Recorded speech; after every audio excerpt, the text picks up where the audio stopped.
Shalom, salam damai sejahtera buat kita semuanya. Perkenalkan, nama saya Roni Anarki Krismon Haryanja. Saya adalah seorang disabilitas tunanetra yang dimana saya adalah salah satu ataupun orang yang beruntung dapat dipeluk Bapak Paus. Jadi, perasaan yang saya Waktu itu ketemu peluknya di mana, Mas? Saya kemarin itu dipeluk Bapak Paus waktu di KWI. Oh, Begitu. Jadi dalam acara sosialisasi penerima manfaat. oke. Jadi kami dari LDD selaku juga yang mengisi acara penyambutan Bapak Paus. Kebetulan karena saya sebagai tim Core Leticia Disabilitas Choir, saya juga bersyukur dapat diundang dalam sosialisasi penerima manfaat tersebut. Gitu. Awalnya saya nggak nyangka bahwasanya kami teman-teman dari LDD itu dapat undangan secara resmi gitu ya, secara resmi untuk menghadiri dan memberikan lagu pembukaan penyambutan Bapak Paus tersebut. Tetapi di lain sisi saya langsung berpikir bahwasanya disclaimer tuh, kalaupun kita dapat berjabat tangan dengan Bapak Paus, ya udah bersyukur juga gitu ya. Tetapi Tuhan memang baik dan Tuhan melihat dari setiap anak-anaknya yang ingin dekat kepada Dia. Lewat Bapak Paus, Dia memeluk saya sangat erat. Jadi yang saya rasakan itu kasih, damai, dan kehangatan. Seorang ayah juga bisa, dan seorang yang memang yang Tuhan itu lewat dari Bapak Paus itu yang memang menyentuh gitu ya. Karena belum pernah aku merasakan kehangatan yang memang benar-benar dari Bapak Suci kemarin. Kenapa saya bilang seperti itu? Bedanya dengan orang-orang lain yang memang menyayangi aku itu bedanya jauh dengan Bapak Paus kemarin. Aku tidak nyangka akan dipeluk oleh Bapak Paus gitu. Karena memang aku cuma niat dalam hati, ya walaupun aku dapat berjabat tangan, aku ingin mencium dan mencium cincin yang memang dikenakan Bapak Paus. Mungkin karena air mataku berlinang dan kekagumanku dan terharunya aku bahwasanya seorang anak yang dari dusun ataupun dari tempat pedesaan jauh di Samosir sana, di Simalungun sana, bisa langsung dapat bertemu langsung dengan Bapak Paus. Walaupun aku tak dapat melihat, tetapi saya merasakan kenyamanan itu dari Bapak Paus tersebut. Mas Roni, Gitu. kira-kira berapa persen, Mas, penglihatan? Dulu di tahun 2018 sampai 2020 saya masih low vision. Itu sebelah mata kiri. Sebelah mata kanan itu totally blind. Tapi sekarang di tahun 2020 sampai sekarang ini, saya sudah gelap gulita, tidak ada lagi penglihatan 100%. 100%. Wow. Begitu. Bagaimana perasaan Mas terhadap karunia? Saya katakan ini karunia ya. Siap. Dengan cobaan ini terhadap Mas. Perasaan pertama sekali ya, mungkin saya sering menyalahkan Tuhan. Kenapa saya bisa seperti ini? Dulunya bisa melihat dan sekarang tidak bisa melihat. Kecuali ya saya lahir dengan kondisi tidak dapat melihat, saya bisa menerima itu semua gitu kan. Tapi di lain sisi saya sudah melihat dunia, saya sudah melakukan dan saya sudah bekerja dan menikmati segala apa yang diberikan Tuhan di dunia ini, saya sudah kerjakan. Tetapi seketika dengan waktu yang simpel itu penglihatan saya hilang. Itu saya merasa bagaimana dunia ini sudah tidak berpihak lagi gitu kan. Tetapi karena saya mengingat dan saya aktif di gereja, saya mengingat Tuhan bahwasanya tidak ada yang mustahil bagi Dia kalau kita mau berjuang dan berusaha. Walaupun saya tak dapat melihat, tapi saya menunjukkan kepada orang-orang, saya bisa menunjukkan keluar biasaan yang daripada Tuhan kepada saya. Saya bisa melakukan aktivitas yang sebagaimananya dulunya saya bisa melihat, dan hari ini juga saya bisa melakukan itu. Baik, Itu Mas. rasa syukur saya kepada Tuhan. Waktu itu Paus memberikan Mas Roni itu rosario. Betul. Rosarionya warna apa Mas? Warna hitam. Hitam. Dan Mas tahu itu warna hitam? Karena saya diberitahu. Oh, oh ya, Mas Dironya diberitahu ya? Iya. Ya, oke. Apakah itu dipakai di mana disimpan atau menjadikan itu sebagai alat untuk berdoa rosario? Betul. Kalau untuk rosario tersebut di hari Kamis itu kita kan dibagi sama Monsinyur kalau nggak salah ya, Bapak Uskup juga pendamping Bapak Paus ya. Saya diberi dan saya langsung buka, bahwasanya itu rosario. Dan setelah saya pulang dari tempat KW tersebut dan nyampe ke rumah sekitar jam 10 malam. Saya beres-beres kebersihan badan, saya mandi, saya makan, dan ketika itu tepat jam 12 kurang berapa menit gitu kan. Saya langsung mengingat pemberian dari Bapak Paus tersebut. Gitu, saya keluarkan, saya menangis bahwasanya Tuhan, ini adalah benda sejarah yang akan aku simpan seumur hidup aku dan akan aku ceritakan kepada anak cucu aku. Di situ langsung saya pakai untuk mendoakan keluarga aku, ke Bapak Suci terutama ya, Bapak Suci untuk kesembuhan dan pemulihannya, dan semua orang-orang yang belum merasakan seperti apa yang kurasakan, dan terutama untuk semua para lansia, orang disabilitas, dan yang terbelakang atau yang menerima manfaat gitu.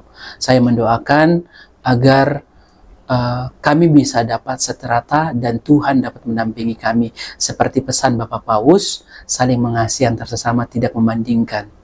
Begitu. Dengan rosario itulah, dengan poin-poin itu, butir-butir itu, saya mendaraskan doa rosario. Begitu. Setiap hari Mas? Setiap hari sampai hari ini rutin. Rutin rosario ya? Betul, walaupun jamnya berbeda-beda. Tapi di hari itu, di malam Jumat, saya langsung pakai. Dan saya berdoa rasa syukur yang tak terhingga kepada Tuhan. Amin, amin. Mas Roni ini lahir di? Saya lahir di sebuah desa yang namanya Desa Kandangan, Titi Besi, Pematang Bandar. Saya lahir pada tanggal 16 Mei 1998. Maka dari itu nama saya digelarkan yaitu Roni Anarki Krismon Haryanja. Kok ada anarkinya ya? Iya, karena tahun 98, bulan 5. Waktu itu masih ada demo. Betul, di Medan. Iya. Betul. Orang tua? Kalau background dari orang tua, saya lahir dari keluarga broken home. Bapak saya seorang preman yang bisa dibilang pemegang kota Medan sekitar, gitu. Dan sampai Jakarta ini dulu pernah. Maka dari itu, kenapa saya bilang saya keluarga broken home? Di umur saya 8 tahun, mama saya pergi merantau ke negeri jiran. Malaysia untuk membiayai kami, kehidupan kami. Tetapi itu tidak berjalan dengan mulus karena mama ilegal gitu kan. Jadi tidak terlalu bebas untuk mencari sesuatu di negeri jiran tersebut. Dari umur 8 tahun dengan background keluarga saya seperti itu, saya terpuruk dalam kehidupan. Mulai yang saya rasakan namanya sakitnya kehidupan gitu. Kenapa saya bilang seperti itu?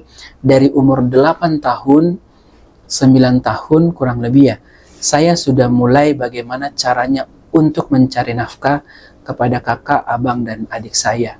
Terutama kepada bapak lah, kalau dia pulang malam kan gitu.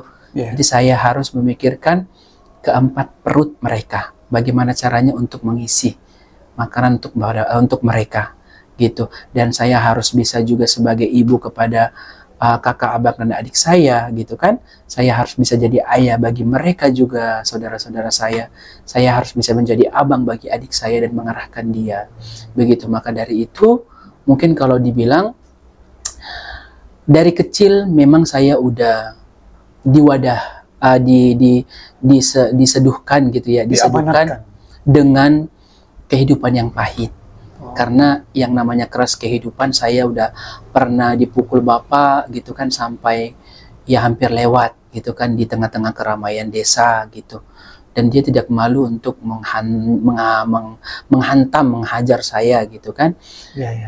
Saya sering dipukulin dibanding dari 3 saudara saya. Jadi berapa bersaudara, Mas? Saya ada 4 bersaudara. Oke. Ada Mas 4 yang bersaudara, saya nomor 3. Oh, nomor 3. Dari nomor 3 dari 4 bersaudara, saya punya kakak 1, yaitu yang nomor pertama, Perempuan, abang laki? perempuan. Oke. Yang kedua itu laki-laki, yang ketiga saya, dan keempat itu laki-laki. Kenapa Gitu. Mas dipukul dengan cara itu? Apa karena masalah atau kebandelan atau kelalaian? Kalau itu ya mungkin saya kurang ingat ya, karena masih anak kecil ya. Masih kecil dulu, umur 7 tahun di bawah. Dan itu masih bisa melihat dengan Masih bisa melihat. Gitu, masih bisa melihat. Maka dari itu sampai sekarang saya belum bisa melupakan segala kejadian itu. trauma. Makanya di tahun 2005 saya masih ingat dan masih ingat. Saya dihajar, diseret, dan dibanting bapak di tengah-tengah pedesaan. Di tengah orang banyak. Di tengah orang banyak. Begitu. Apakah Mas Roni masih dendam, sakit hati sama bapak? Dulu iya. Tetapi ketika saya memeluk Bapak Paus, saya dipeluk dengan kasih sayang seorang ayah, luka batin, sakit hati, dan kenangan-kenangan itu, saya tidak, saya udah berani untuk mengampuni bapak saya. Gitu. Apakah ini sebagai sebuah mukjizat? Mungkin ya, mungkin. Karena Dan masih bisa ini melupakan itu semua. betul. Dalam arti apa? Selama ini kan saya belum pernah merasakan kasih sayang seorang ayah seutuhnya.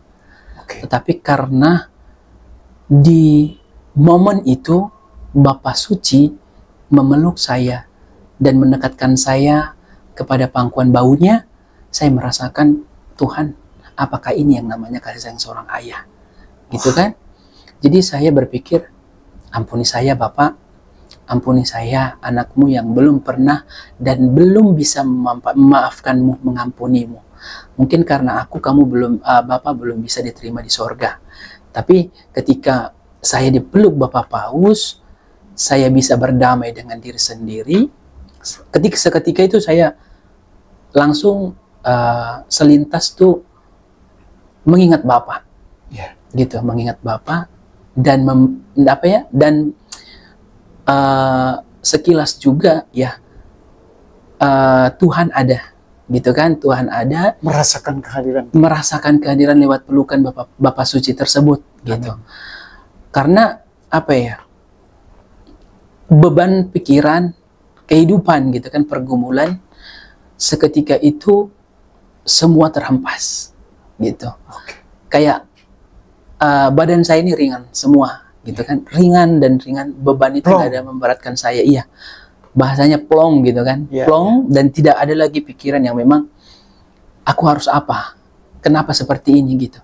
Jadi saya udah plong aja dan saya merasa, Tuhan terima kasih untuk hari ini, mujizat yang memang Engkau tuangkan dan Engkau hadirkan lewat Bapak Suci, gitu. Mas Roni ini kan setelah memeluk atau dipeluk Paus, viral. Banyak orang tahu, banyak orang lihat. Apakah Bapak atau ayah dari Mas Roni ataupun ibu atau mungkin saudara-saudara kontak Mas Roni?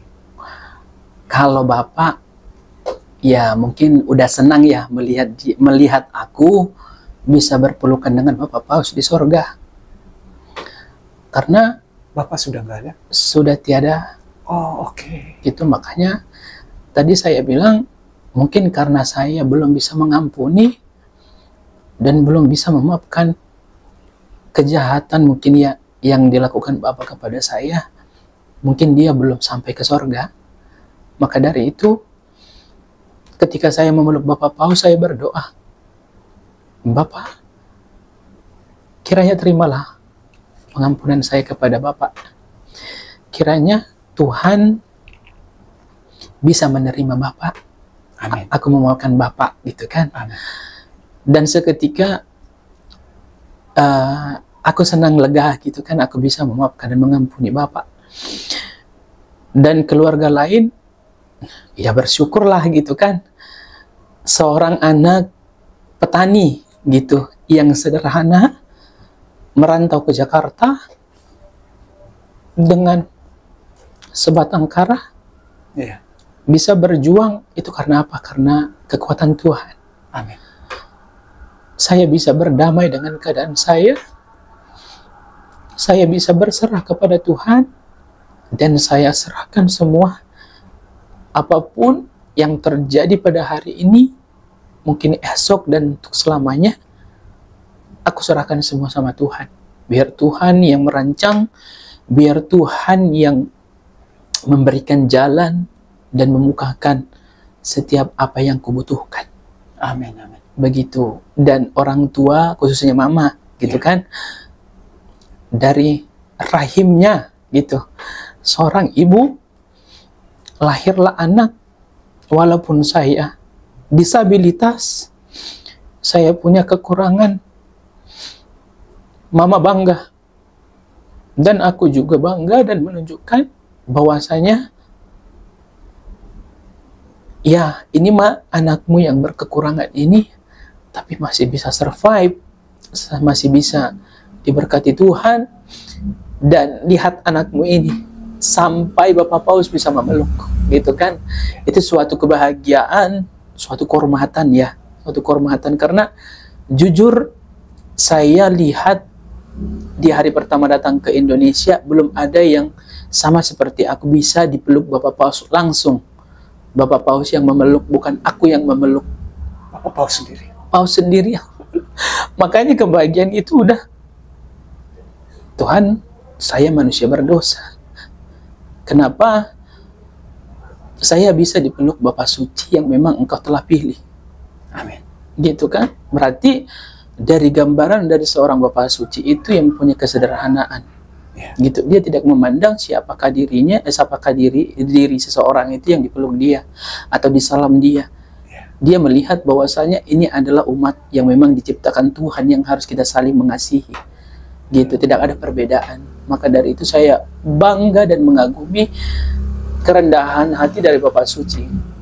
Begitu, maka dari setiap doa, pertama kali saya mendengar Bapak Suci ingin berkunjung ke Indonesia, saya berdoa dan berdoa, Tuhan, saya tidak minta lebih daripada Engkau. Saya mungkin ya, saya sudah berdamai dengan keadaan saya cukup udah dengan keadaan saya tidak melihat ini. Saya nggak perlu lagi untuk melihat, takutnya saya akan melakukan dosa lagi. Biarlah saya seperti ini, yang penting ya Tuhan membukakan mata hati saya, gitu, dan meluaskan segala pikiran saya agar saya dapat mengasihi antar sesama saya. Gitu. Mas Roni, apakah Mama setelah melihat Mas Roni berpelukan dengan Paus, kontak Mas Roni juga? Langsung kontak? Keluarga semua langsung kontak. Mama nangis gitu kan. Mama di Medan sekarang? Di Bangka. Oh, di Bangka. Di Bangka. Kakak di Batam sama adik.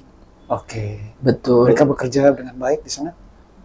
Kebetulan kakak pertama dan adik terakhir itu udah berkeluarga. Oh, jadi mereka sudah punya keluarga. Abang di atas saya itu di depan mama di Bangka. Oke. Jadi mereka bangga. Mama baik-baik di sana? Baik. Sehat-sehat. Bekerja apa Mama sekarang?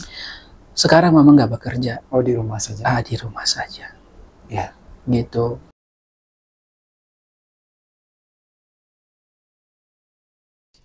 And now the actual blessing itself. Et Filii, et Spiritus Sancti, descendat super vos, et maneat semper.